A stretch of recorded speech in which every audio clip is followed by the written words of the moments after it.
ይሄ መጽሐፍ ውስጡ ተከፍቶ ካልተነበበ ምን እንዳለ ውስጡ ማወቅም ሆነ መረዳት አይቻልም።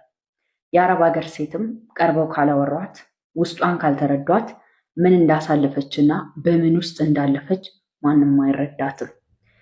ህመሟን አንዳንድ ጊዜ እያወቀች ትደብቀዋለች። ይሄ መጽሐፍም ውስጡን ከፍተው ካላዩት በስተቀር ምን አይነት ምስጢር እንዳለው ማንም አይረዳውም።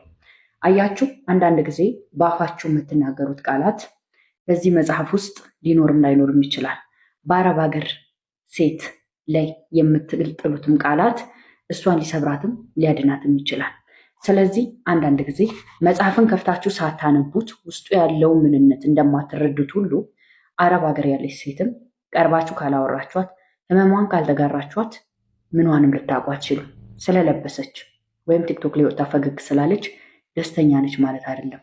ይህም መጽሐፍ ሁሉም ሰው በየቦታው ይዞት ቢዞር መጽሐፍ ብቻ መሆኑን እንጂ ውስጡ ምን እንዳለ ማንም አያውቅም። ይችም የአረብ ሀገር ሴት ልክ እንደዚህ መጽሐፍ ናት።